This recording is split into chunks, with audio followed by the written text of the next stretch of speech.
Crunching crime numbers, how Saskatchewan ranks across the country.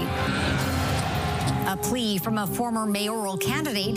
What's next in the case of a man charged with a violent robbery? And Saskatoon celebrates a happy birthday. This is CTV News with Chantel Saunders. Good evening. We begin tonight with a look at crime in this country. New numbers show it decreased across Canada last year. And as Keenan Sorokon reports, the data from Statistics Canada shows that also holds true for Saskatoon. Saskatoon is improving its place in Stats Canada's annual Crime Severity Index. After 3 years of steady increases, Saskatoon saw a 9% decrease to its rate in 2024. Of all major cities with populations of 100,000 people or more, Saskatoon is tied for 7th with Nanaimo on the Crime Severity Index. But Saskatoon's number of 106.7 is only part of the picture. Stats Canada describes that figure as a measure of the volume and severity of police-reported crimes. The index weighs more serious crimes against lesser offenses. For example, the impact of one murder on the CSI is approximately 280 times greater than one property theft. Stats Canada warns the data isn't meant to be used in isolation and is not a universal indicator of community safety. It's intended to be used with other data sources to better understand crime in a given area. Before the numbers were released last year, North Battleford got together with a number of other smaller communities and successfully lobbied Stats Canada to drop its rankings while also adding a number of disclaimers after multiple years of topping the list. Saskatoon police say property crime decreased by nearly 15% last year, while violent crime increased marginally by roughly 3%. Keenan Sorokon, CTV News, Saskatoon. A man who once ran for Saskatoon mayor has pleaded not guilty to charges stemming from an armed robbery in the North Battleford area.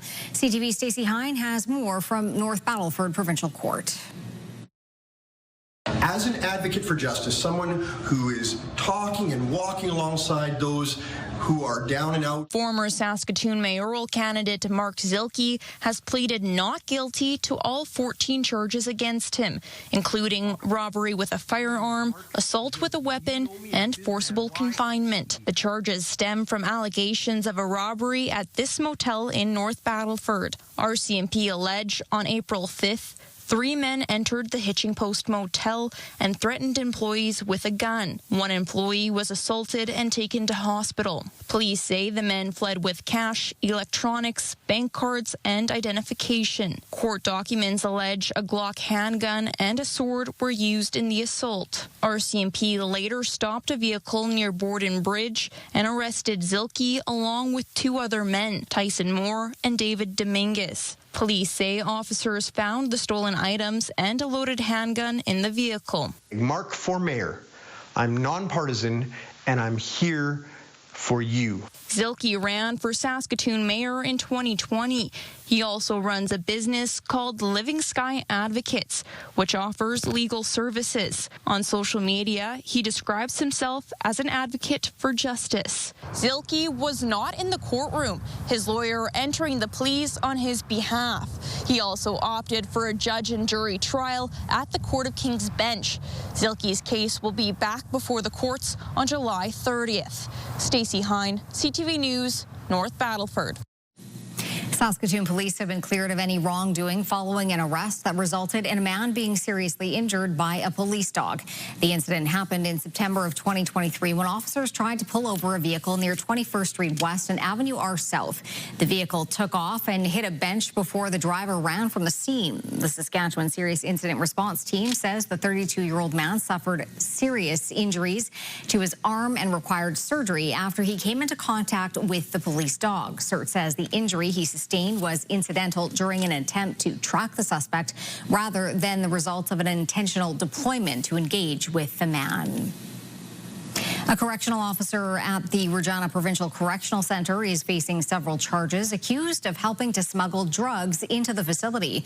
The charges stem from an investigation that saw a 36-year-old inmate charged with drug trafficking offences in September of 2023. Police then determined someone outside the facility was buying, packaging and transporting illegal substances to a correctional officer. The 35-year-old woman was arrested and accused of supplying those substances. Last week, 44-year-old Justin Amiot, a correctional officer at the jail, was arrested and charged with a handful of offences, including conspiracy related to trafficking a controlled substance. Charges are pending against the driver of a vehicle involved in a confrontation that left one person injured. Saskatoon police say officers were called to a parking lot in the 100 block of Nelson Road just after midnight, where they found a group of youth and one injured person. He was taken to hospital for treatment. Witnesses told police he was standing in the parking lot when a fight broke out and a vehicle struck him. The vehicle then left the scene, but the driver turned himself in a short time later. Métis Nation Saskatchewan has declared a state of emergency as wildfires continue to rage in the north. The organization is raising concern over the amount of resources dedicated to protecting traditional lands. Leaders say the muskeg fire burning near the northern village of Beauval isn't receiving the same level of attention as the bullfire burning in part inside Prince Albert National Park. They say the fires are not only threatening communities, but also destroying key elements of the Indigenous way of life, including trap lines and areas where traditional medicines grow. Métis Nation Saskatchewan is calling on the provincial government to reevaluate its response.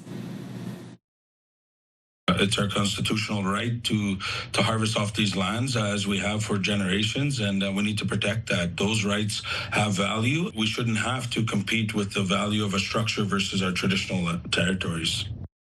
The Saskatchewan Public Safety Agency says operational decisions are made by its highly trained staff, prioritizing human life, communities, public infrastructure, and commercial forest. The agency says multiple crews and equipment are responding to the muskeg fire, including air tanker support.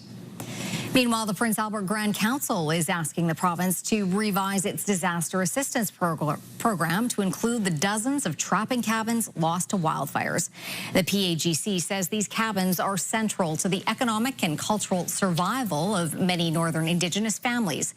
The SPSA released a statement that says trapper cabins are not covered because they are insurable. The statement says through the Recovery Task Team, the Provincial Disaster Assistance Program will be discussing ways to enhance future programming to better reflect the needs of Indigenous land users in the north. Trapping is what built Canada. Trapping industry, and there has to be. I said many times there has to be support in this industry, in this traditional industry. The PAGC says that many cabins are uninsured due to their remote locations and lack of access to affordable coverage.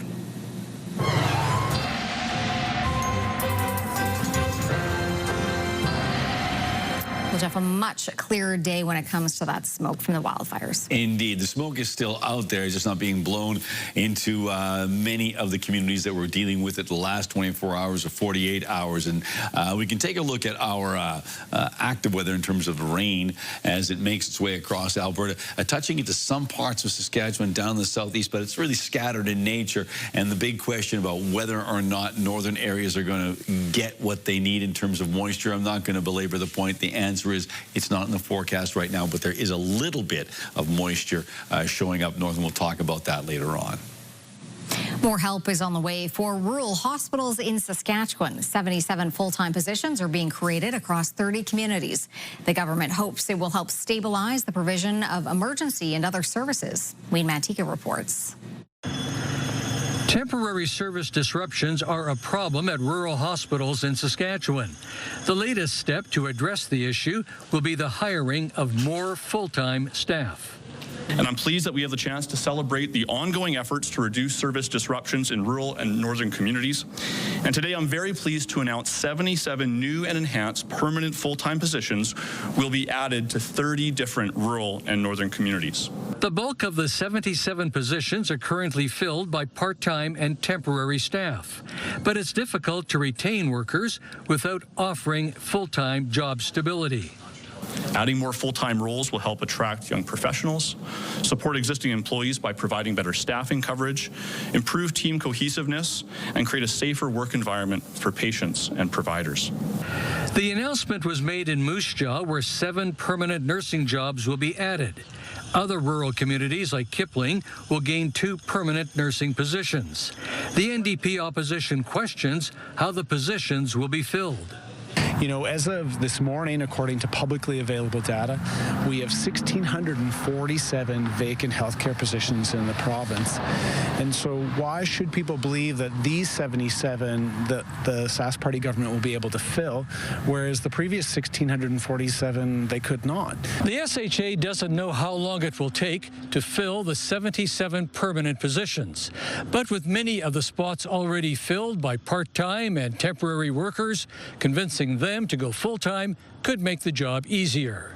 Wayne Mantika, CTV News, Moose Jaw. The U of S is working on a new way to deliver education among Indigenous youth, and thanks to a recent funding bump, that idea will soon be a virtual reality. Hallie Mandrick has the story. The University of Saskatchewan School of Rehabilitation Science has been exploring the field of virtual reality for the past 6 years, and now they're putting that knowledge towards educating Indigenous youth in health sciences. Explore different ways to learn about mental health and wellness in ways that are culturally appropriate, consulting with their elders, the educators, and the youth themselves to sort of bring their opinions in to build something that's really meaningful for them. The 2-year-long project is thanks to a $250,000 grant from the New Frontiers Research Fund. The U of S will continue to work alongside Whitecap Dakota First Nation as they develop the program. It's a project the Whitecap community is looking forward to being a part of. Revitalization is like a really strong word for it. Also bringing community together and also helping others learn. Because, at the end of the day, this is a huge initiative that could turn into something bigger, especially for helping others people learn and bringing a community together. While the Saskatchewan education curriculum does include health science classes, Lovo says there's a gap in the system when it comes to incorporating Indigenous knowledge. At the moment in Saskatchewan, there are not opportunities for Indigenous students to take those classes from the lens of their own cultural worldview or their own language. And so that limits the responsiveness or applicability of that content to them. And this new way of educating will help keep centuries of Indigenous knowledge alive. This will hopefully encourage students and youth to learn about anatomy of the brain and other parts of the body, and perhaps lead them more toward health science programming if it's of interest and applicable and can embrace the incredible knowledges that have been in their own communities for hundreds of years. Hallie Mandrick, CTV News, Saskatoon. It was a special birthday for 2 residents of the Saskatoon Zoo. They're no longer teenagers, but as John Flatters explains, these grizzlies got to celebrate like kids.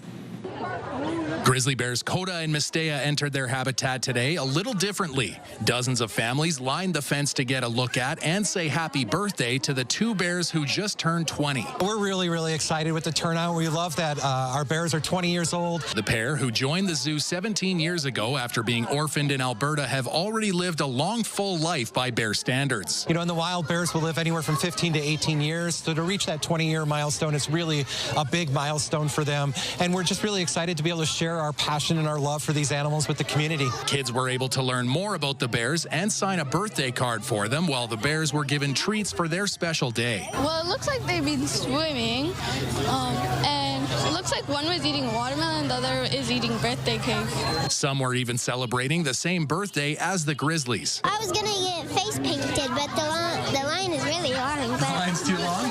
Yeah, but this is the best birthday ever, though. It was also a chance for the zoo to announce plans for a brand new 6-acre bear facility. What we're really looking forward to is building the new bear habitat. And we're building the new bear habitat to polar bear standards so that when Mistea and Coda are no longer with us, we're able to bring polar bears and look to the future. Mitchell says over the next year, they'll be fundraising and hope to start construction in the next 1.5 to 2 years. Meanwhile, visitors to the zoo can get behind-the-scenes tours to learn more about the bears on Saturdays and Sundays. Happy birthday, Coda and Mistea. John Flatters, CTV News, Saskatoon.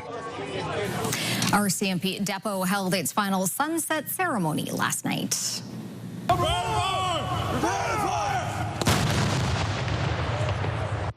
The ceremonies feature a cannon drill and foot drills performed by cadets wearing scarlet tunics.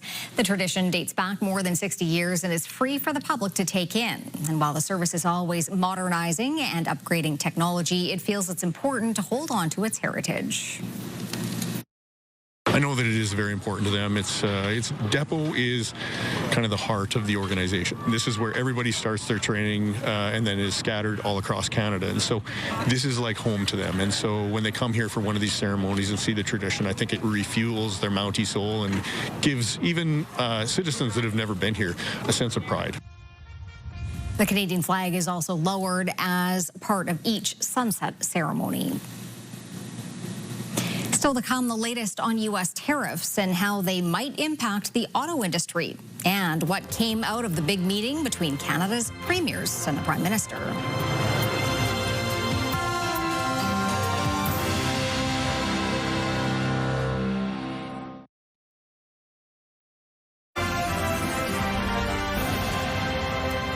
You're watching CTV News live from downtown Saskatoon. Thanks for staying with us tonight.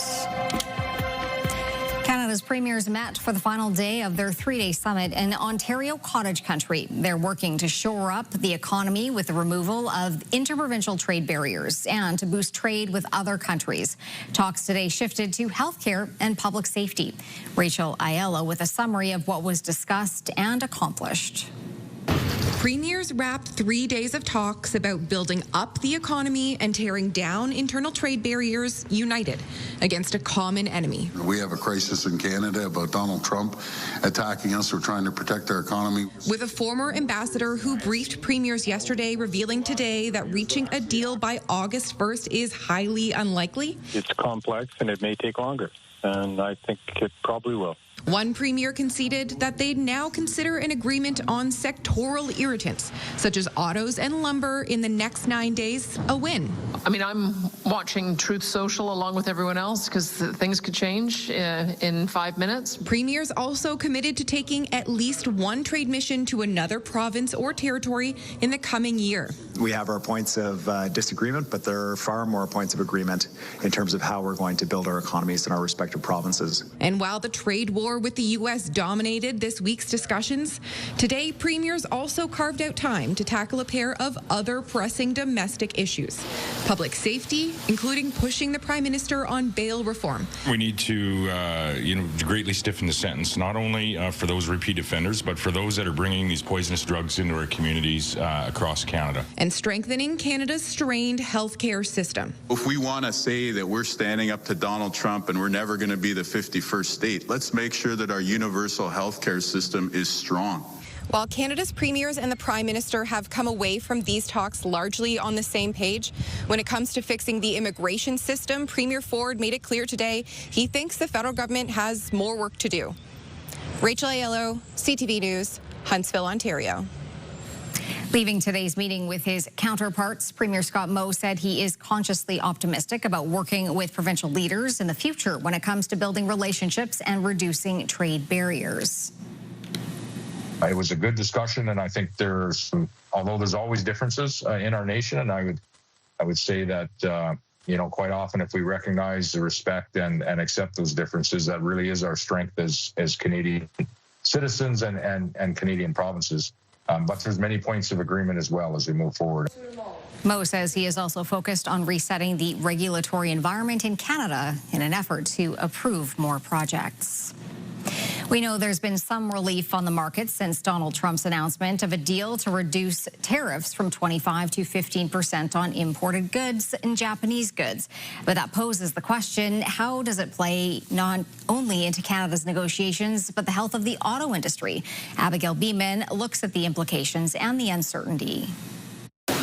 CTV News caught up with the Canadian Automobile Dealers Association in between meetings on Capitol Hill. Hugh Williams has logged more than 30 with lawmakers and the U.S. administration and is feeling encouraged about a trade deal, but not for the August 1st deadline. Senior senators, have given us the pathfinding that they're optimistic that we're going to have some framework of a deal that will resolve the trading problems between our nations, ideally by Labor Day. He says it would be unreasonable for Canada to have an agreement that looks worse than the new U.S.-Japan deal that sees auto tariffs cut to 15% from 27.5%. That deal has a lot of attention in the Senate and congressional leaders that we've been talking to, and I think that the prevailing view is that Canada should have a better deal. President Trump is finally putting a stop to our country getting ripped off.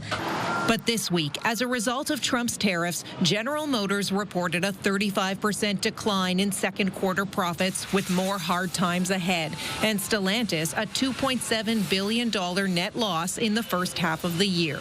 We're down about 30% in exports already this year from Canada in vehicles. Flavio Volpe says he's taken aback by the 15% the Japanese agreed to, and it wouldn't work for Canada. It's a bad deal. Better to slog it out than to lock in bad terms in the long term. But it's still a good, valuable piece of insight into what might be achievable and what's the U.S. kind of baseline minimum tariff that might have to stick. And this afternoon, multiple reports that the European Union is heading towards a similar tariff deal with the U.S. than Japan, a 15% tariff on EU imports into the United States, including autos. Abigail Beeman, CTV News, Ottawa. A lack of rain and hot conditions is having a massive impact on farmers here in parts of Saskatchewan, but also in Manitoba. Communities in that province are now declaring states of emergency as crops are being heavily affected. Alex Karpa reports on what impact this could have on consumers. This corn should be considerably higher than this. Lyle Thorgilson has not seen his fields this bad in years. Drought conditions in Manitoba are severely impacting his crops. You can see the yellowing of the plant here and stuff. That's drought stress. For perspective, this is what Thorgilson's cornfield looked like in 2023. And this is what it looks like now. Significant damage done due to little rain. It's probably one of the tougher crops, and there's still maybe hope that we can get some tonnage out of it for feed for the cattle, but yeah, it's stunted for sure. From a distance, this oat field looks like it's thriving, but in reality, as you can see, it's not. In parts of this field, the oat is barely growing, a problem that many farmers are dealing with right across the province. 2 rural municipalities in the province declared states of emergency last week due to the agricultural disaster. It's not good, and we need a lot of rain. It's not just farmers in Manitoba hurting, so too are many in Saskatchewan, with communities in that province also declaring states of emergencies. Virgil Johnson says it's not just people who will be affected, but livestock too. We're not sure how far-reaching these conditions are, and where the local producers are going to be able to source feed to carry them through the winter to maintain the herds they have. In addition to the drought, smoke from wildfires could gravely impact food products moving forward, but one expert says it's too early to tell how this will affect consumers at the grocery store. Smoke could actually impact the quality of grains at harvest, and that could also impact the revenues of farmers in the end, and they could get less money for their product. We've had to put more money into these crops than usual. As for Thorgilson, he is praying more rain falls so he can salvage some of his crop. Alex Karpa, CTV News, Lundar, Manitoba. Definitely needing some rain, Jeff, and Yes. it doesn't look like there's a lot in the forecast. Not a lot of rain in the forecast. There's a little something on the weekend, and the place where we want it the most, northern Saskatchewan, there's a chance of some small amount of showers, but not a deep, soaking, impactful rain that could really help out. Unfortunately, that's what the forecast looks like right now, so fingers crossed that maybe it changes. 21 degrees in Saskatoon, 22 in Prince Albert, and 19 in the Battlefords right now. Winds out of the west or the southwest, and it's not particularly strong in terms of the winds. Let's take a look and see what's going on for Saskatoon's almanac. Well, our current temperature is our high for today, 21 degrees. That's still 4 degrees below seasonal. The record temperature on this date, 34 degrees in 1931. The record cold temperature, 3 degrees in 1946. The sun came up at 5:14, and it's going to go down at 9:11. Coming up, spotting great whites in the Great White North. Diving deep to try to catch a glimpse of a majestic creature.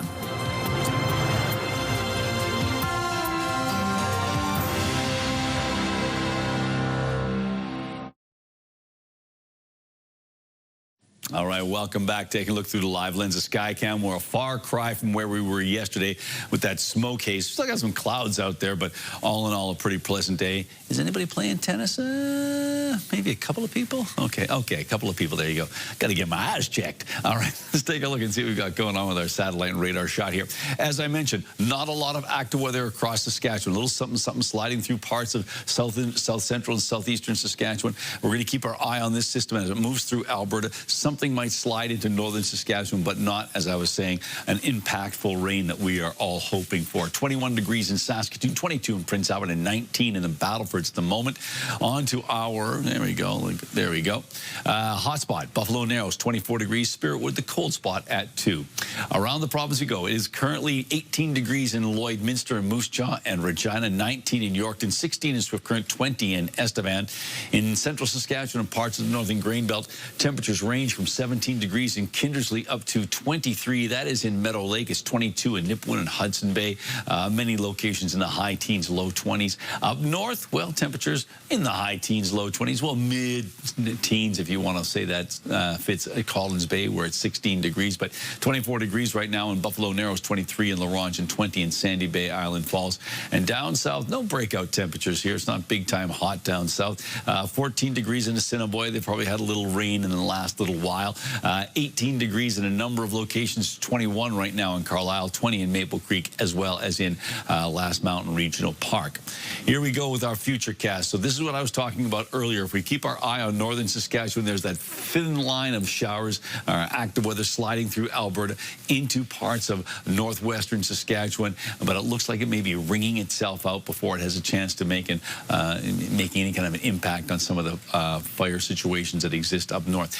There is an air quality alert in a large portion of eastern Saskatchewan, and of course just north of that, when we get up around Stanley Mission, Deschambault, and Isle La Crosse, those places may, in fact, they do have an air quality warning. It just doesn't show up on this map, but it's certainly in place.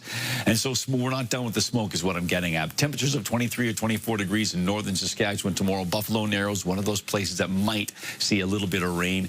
As we take a look at west central Saskatchewan, temperatures in the mid to high 20s for tomorrow, and temperatures a little warmer in the southwest, getting up to 31 in Maple Creek, 29 for Leader, and Swift Current 28 in Outlook.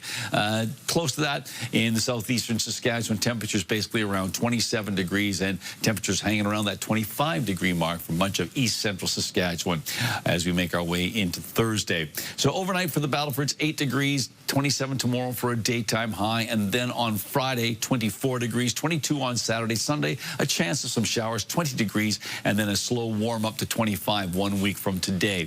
For Prince Albert, 9 degrees overnight. The air quality index is low. The risk is low. The AQ is 3. That's going to be the situation for tomorrow as well. 25 for a daytime high on Thursday. Friday, 26, 24 on Saturday, Sunday. Like a few other communities, a chance of some showers, a high of 21 with mainly cloudy skies to start the work week, and warming up to 26 1 week from today.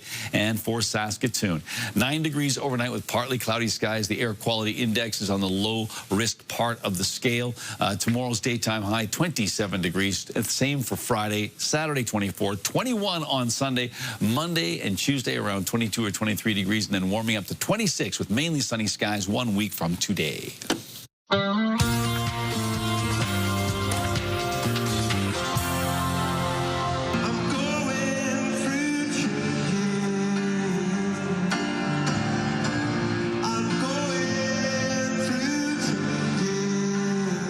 Coldplay is among the artists paying tribute to Ozzy Osbourne. The band dedicated their show in Nashville to the self-styled, quote, Prince of Darkness, covering Black Sabbath's Changes during their set. After the song, Chris Martin said, Ozzy, we love you wherever you're going. Lady Gaga also honored the metal legend during her Mayhem Ball tour in San Francisco, ending the show with Osbourne's hit Crazy Train. Ozzy Osbourne's death was announced yesterday. He was 76. A guilty plea today from one of the doctors charged in the death of Friends star Matthew Perry. Dr. Salvador Plasencia has pleaded guilty to 4 counts of distributing ketamine connected to the actor's death. Perry was discovered in the hot tub of his L.A. home in 2023. Another doctor charged in the case known as the Ketamine Queen is accused of selling Perry the lethal dose of the anesthetic. She is the only one set to go to trial in August. 4 of the accused have now pleaded guilty.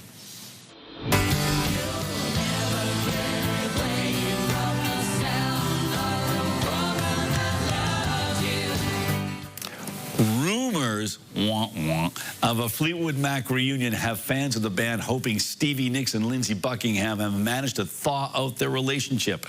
Nicks and Buckingham were part of the band in its heyday, with the album Rumors going on to sell more than 40 million copies worldwide. Buckingham left Fleetwood Mac in 1987 to focus on a solo career, reappearing occasionally before being fired in 2018. Talks of a potential reunion were sparked by some posts by the pair. Stevie Nicks got things rolling, posting the line, "If you go forward," from the Buckingham-Nicks song Frozen Love. Buckingham completed the phrase with the lyric, "I'll meet you there." Days later, a billboard popped up in Los Angeles teasing a new project and fueling the possibility of a reunion of the band. All right, Jeff, time for pick of the day. What do you have today? We've got a set of 4 here. So let's take a look at this. This one comes to us from Sydney, and I took this outside my front door in the Evergreen neighborhood of Saskatoon. There's a lovely pink sky. We get great sunsets here. Next one from Lois. Actually, no, I got this wrong. This one's from Tony, and this comes to us from the Shannon Lake area. Saturday at our campsites at Shannon Lake, big boy hung around for almost an hour. That is a big boy. There you go. Our next picture comes to us from Lois. This is the wild prairie rose caught my eye when I stopped to admire the canola fields near Redberry Lake. And to wrap things up from Doris, here you go, a smoky sunset on Big Shell Lake. And this was taken on the lake from the boat. So yes, a number of different shots there from around our province. So thank you for sending those in. If you'd like to send us an image, you can do so by sending it to cfqcnews@ctv.ca. Please put pick of the day in the subject line. And if you can, shoot the picture on the horizontal axis if you're using a phone. Still to come on CTV News, which quarterback do the Riders need to prepare for? But up next, diving deep for a glimpse of the King of the Ocean.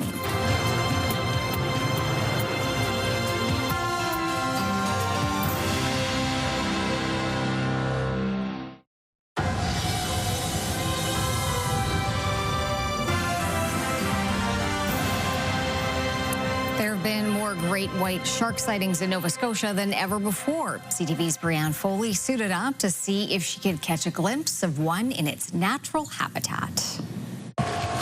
Humans can't get enough of sharks, and marine ecologist Dr. Neil Hammerschlag isn't surprised. People love their monsters. We know more about outer space than we do about the oceans, let alone the sharks in the ocean. So I think just that unknown, that mystery, and the fact that these are powerful predators. For those who study the apex predators, the increased sightings of great whites in Nova Scotia waters is a positive. Not only is it a good thing to see more individuals in terms of the health of their population, but it means that us as researchers are able to collect the data that we need to understand them better and hopefully protect them more. That is a sign of hope for the oceans and for conservation and for the sharks themselves. You know, great whites are listed as endangered in Canada. Atlantic Shark Expeditions has been taking enthusiasts on cage dives for 3 years now, giving the public an opportunity to see the creatures up close and personal. I think sharks are a really big indicator of the biodiversity we have, and it shows a really healthy ecosystem. So when we're seeing sharks, it shows that we have really amazing, healthy oceans, and I think that's really cool. And while great white sharks seem like the apex predator to us, it's actually humans that are the apex predator to them, killing over 100 million sharks per year. Having great whites in Nova Scotian waters is good for the ecosystem, and as for me, well, it's my turn to get in there. Though Monday's expedition was the first of the season without a shark spotting, it was still a jaw-dropping experience. I love when guests come aboard and then they leave feeling like sharks deserve to be protected and that they also helped do their part in making that happen. To actually experience sharks, see their true nature, it's life-changing and it's mind-blowing because these animals aren't these mindless killers that they're portrayed to be rushing in. They're curious and they're cautious. Just like humans. Brianne Foley, CTV News, off the coast of Nova Scotia. When we come back, the riders prepare for a potential matchup with a familiar face. Then one of the biggest stars in music potentially in our province.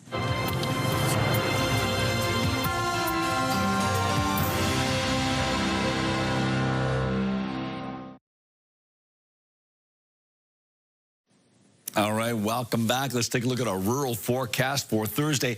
And as you can see, temperatures are slightly above, and depending on how you want to describe it, but you know, they're above seasonal in most cases. Temperatures getting up to 28 degrees in Outlook and Kindersley, 17 in Lloydminster, Meadow Lake at 26. And as we take a look at the rest of the rural forecast, 25 in Hudson Bay and Wynyard. So relatively warm day with a mix of sky conditions. So things are looking pleasant if you're looking for those kind of temperatures. And right now, we don't have any indications the air quality is going to be impacted in a seriously negative way. We still do have that air quality alert for parts of eastern Saskatchewan. But look at down south. Temperatures at 30 degrees or warmer in some locations. We're 31 degrees in Maple Creek, flirting with 30 in a lot of places. And then as we make our way towards the western, eastern border, rather, 25 in Kenora, Broadview, and Carlisle. So a warm day shaping up across much of Saskatchewan. Does that include Kerrobert? And the answer is yes.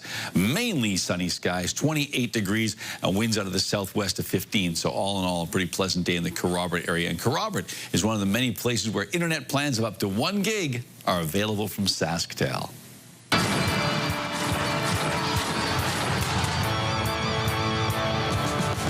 Time for another edition of X's and O's with Wes Cates. Wes, the good game for the Riders beating the BC Lions last weekend. They have Edmonton, who's coming off a bye, which actually hasn't been an advantage this season. Bye teams 4-4 coming off the bye so far, so it's not as big as an advantage as it's been in the past. But what do you see happening with Edmonton, considering you've got Cody Fajardo and Trey Ford both taking reps? Trey Ford was 2-0 against the Riders in his career. Cody hasn't played the Riders since he left. Who do you think is going to end up playing quarterback, and who would you rather see at quarterback against the Riders? Yeah, I mean, the Riders did have a great bounce back week. I would say as far as the quarterback situation goes, Trey Ford is the talent. He's got the speed. He has a strong enough arm. I think Cody is kind of falling into that position or that role, that short yardage role. He's not necessarily somebody I'm scared of. If I was to pick between the two who I wanted to go against as a defense, I would definitely pick Cody Fajardo. He's probably not going to really get the ball out on time. He's going to run, but he's not as elusive as a runner as Trey Ford. Trey Ford's kind of going to do the same thing, but he's shown that especially against the Riders, when he gets out the pocket, he's not just going to run for 6 and take a shot like Cody. He's going to look down the field and maybe throw 60 yards for 6. So I would definitely say, please, go ahead and start Cody. Edmonton, if you would like to, go ahead. We're very happy with that. Yeah, it'll be interesting. Trey Ford's played well against him, but man, when he's bad, he's bad. So we'll have to wait and see. Sean Bain Jr. was back practicing. Where does he go? Because, I mean, your 3 Americans right now that are playing, Myers, Johnson, Robustelli, they've all had stellar games. So who do you replace? Yeah, it's tough, Lee, and it's a good problem to have. Everybody's been talking about how great the Riders receiving corps has been stepping up. I would say you probably move him into that boundary slot, move Keyshawn Johnson back over to the boundary X. And sorry, Joe Robustelli, we love what we've seen from you, but these are our vets. They've been in the offense longer. So, he'll get some more chances, and maybe we'll try to find a way to move him around more. But I would say Joe Robustelli would probably be the odd man out. I like his size, though. It's going to be tough to be without that for sure. But anyway, we'll see what they do this week when they play Edmonton on Friday. We'll analyze that game and look forward to next week on another edition of X's and O's. A newly merged group of credit unions has revealed its new name and CEO. Members of Connexus, Cornerstone, and Synergy credit unions recently voted to consolidate the financial institutions, which will collectively retain the Connexus Credit Union name. Selena Philpott was also selected to be CEO of the new credit union effective January 1st, 2026. Philpott previously served as the CEO of Connexus before the merger. The new credit union will serve more than 200,000 members through 57 branches across 50 communities. Canadian and U.S. stocks hit another record today after Washington announced that trade understanding with Japan. Andrew Bell brings us the latest in business. Hello there. The Toronto Composite and S&P 500 stock indexes closed at new record highs today, lifted by signs of progress on the trade front. Under an accord with Japan, U.S. tariffs on Japanese cars will be lowered to 15%. And Japan will also supposedly invest $550 billion U.S. in the American economy. Detroit car makers blasted the auto deal. Their lobby group warned, quote, any deal that charges a lower tariff for Japanese imports with virtually no U.S. content than the tariff imposed on North American-built vehicles is a bad deal.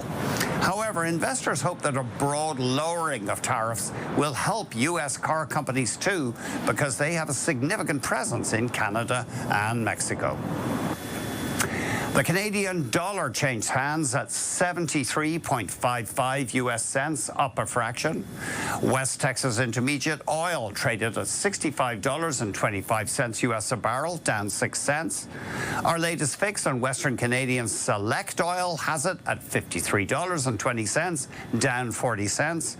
And the TSX Composite ended at its new record high, 27,416.41, up just under 52 points. Those are your business headlines. I'm Andrew Bell of BNN Bloomberg. Turning to local gas prices now, the average price in Saskatoon, just over $1.32 a litre. The lowest price in town, $1.24.9. On Saskatchewan markets, Cameco finished the day at $107.59, and Nutrien was up 77 cents. Coming up, it appears a pop star has paid a visit to Saskatchewan. And a kid's favorite hits the road across Canada.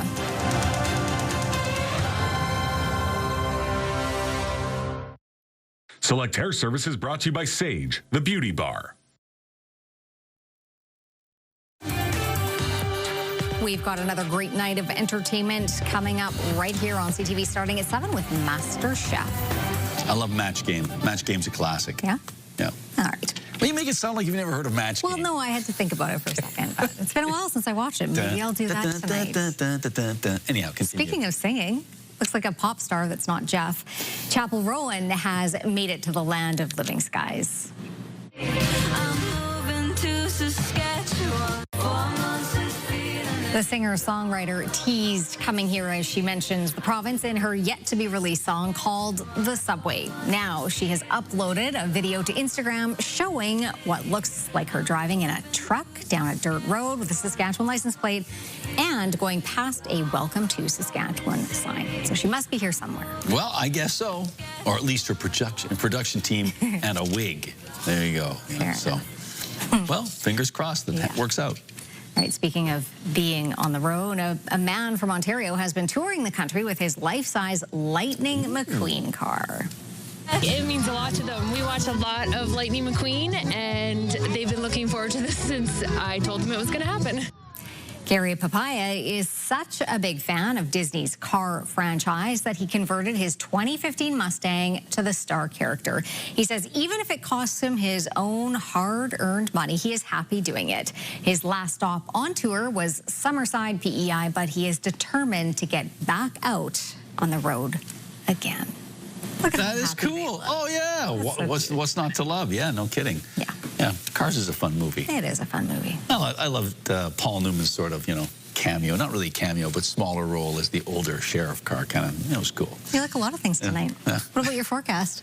Well, actually, I like that too. Even what's coming up tomorrow. Let's take a quick look here. 17 degrees tomorrow at 9 a.m. By noon, 21 degrees. Mid-afternoon, 24 degrees. So back to more seasonal temperatures. And at the moment, it still looks like the air quality index for Saskatoon will be in the low-risk part of the scale. So maybe much like today. So hopefully we start to see some of the forecast change for the rain in the north. But right now, not a lot to promise there. Fingers crossed. In Saskatoon-wise, we're looking at maybe Sunday some showers. Sunday, about a 50% chance some showers, dropping down to about 20 or 21 degrees. So we'll wait and see if that adds up. All right. We're still a few days away from the weekend. Hey, you got to cut your lawn, don't you? I don't, but yes, people have to cut their lawns. Thanks for watching. Have a great Alrighty, bye-bye.